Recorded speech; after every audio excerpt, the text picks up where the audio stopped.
Finally ఎప్పటి నుండో నేను అనుకున్నది అయితే జరుగుతుంది. అయన్నొద్దు, పాయింట్కి రా. 6 నెలల నుండి తిరుపతి వెళ్దామంటే అసలు కుదరట్లేదు. ఫైనల్గా ఇప్పుడు ఫ్యామిలీతో అయితే వెళ్తున్నాను.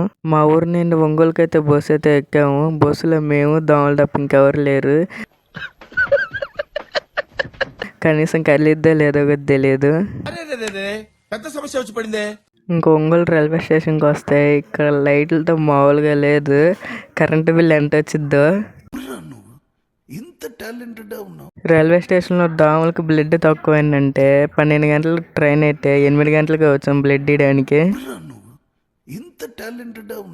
దోమలు అయితే 12 దాకా మినీ పార్టీ చేసుకున్నారు బ్లడ్తో. అసలు మామూలుగా అంటే మామూలుగా కొట్టట్లేదు. ఇంకా ట్రైన్ వస్తే ట్రైన్ ఎక్కాం. మనం డ్రెస్ ఎలా మారుస్తాం, ఇక తిరుపతిలో ప్లేస్లు కూడా అలానే మార్చేస్తున్నారు. ఇవి ఎప్పుడు ఒక చోట ఉండడు. ఇంతకుముందు ఇది కరెక్ట్గా చెప్పావయ్యా. రైల్వే స్టేషన్ వెనకాల ఫ్రీ టికెట్లు ఇచ్చేవాళ్ళు. ఇప్పుడు ఇంకో చోట ఎక్కడికో ఇస్తున్నారు. ఇంకా అక్కడికి వచ్చి అయితే టికెట్లు అయితే తీసుకున్నాము. ఇంకా కొండమీదకి వెళ్దామని బస్సు ఎక్కితే అందరు బస్సులు వెళ్ళిపోతున్నాయి కానీ మా బస్సు మాత్రం వెళ్తలే. ఏందరా అని అడిగితే టికెట్లు తీసుకోలేడంటే ఎవరు. ఇంకా బిగినర్స్ మిస్టేక్స్ ఇవన్నీ. టికెట్లు ఇచ్చానికి జీతం ఇట్లేదు అనుకుంటా. అందుకే 4 టికెట్లు 1000 రూపాయలు చెప్పాడు. ఓకే, నువ్వేం మాట్లాడుతున్నావు అర్థమవుతుందా నీకు? టికెట్లు తీసుకోవడం కంటే మెట్లు ఎక్కి వెళ్ళడం అని అనిపించింది. ఇంక సరేలే అని చెప్పి టికెట్లు తీసుకున్నట్టు వచ్చి ఇంకా కొండమీదకి వెళ్తా. పక్కన చెట్లు ఉంటే దాంట్లో ఏమైనా ఎర్రచందనం చెట్టు దొరికితే కొట్టుకొని తీసుకెళ్ళి అమ్మేసుకున్నాం అనుకున్నా. కానీ ఒక్కడు కూడా కనిపించలే నాకేవి. చాలా సెకలు ఉన్నారా నీలో?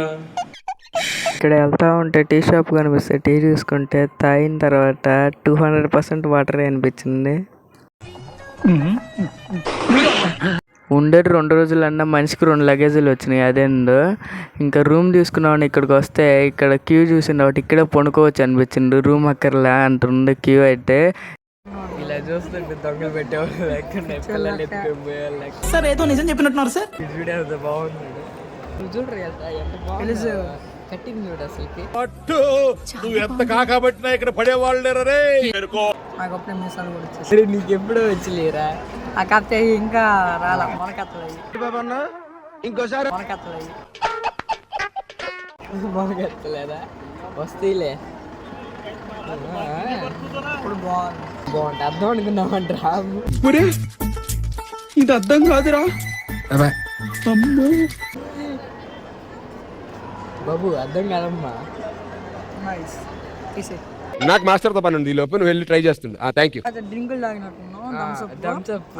Thums Up, Sprite, Thums Up Thums Up. నేను థమ్స్అప్, లిమ్కా ఒకటి, స్ప్రైట్ ఒకటి. దేనికి పనికిరాని విషయాల గురించి అంత బాగా మాట్లాడుకుంటున్నారా? వీడియో బంద్ కర్రే. అరే బాయ్, వీడియో బంద్. అరే మనకి తెలుగే రాదు సరిగ్గా. అరే ఏంట్రా ఇది? వేసేసాడు, బాగా వేసేసాడు. మనకి హిందీ రాదమ్మా. మనకి హిందీలో ఒకటే వచ్చు, ఇంత టాలెంటెడ్ ఉన్నావు. ఇలా నన్ను అద్దంలో చూసుకుంటే ఎలా ఉండో తెలుసా? నేను సేమ్ పండు కోతి లెక్కన ఉన్నావురా. KGF మూవీలో రాకీకి చైల్డ్ క్యారెక్టర్కి వెళ్ళిపోవచ్చు, అలా ఉంది నా జుట్టు. ఏమిటి సిగ్గుపడుతున్నారా?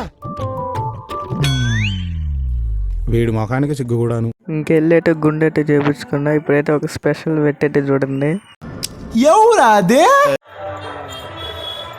కడుపులో బాగా ఎలుకలు డ్యాన్స్ వేస్తూ ఉంటే ఇంకా తిన్నామని చెప్పి రంగమాంబకి అయితే వచ్చాము. ఇప్పుడైతే సేమియా అయితే పెట్టారు.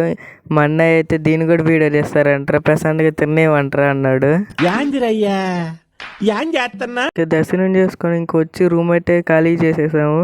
ఇంకా కిందకి అయితే వెళ్ళిపోతున్నాం మళ్ళీ బస్సులో. ఇప్పుడన్నా ఎర్రచందనం చెట్టు కనిపించిద్దా కొట్టుకుని వెళ్ళిపోదాం అని చూస్తా ఉన్నా. కానీ ఒక్కడు కూడా కనిపించలే. ఏమిరా బాలరాజు, ఏమిరా ఉపయోగం దేశానికి నీ వల్ల?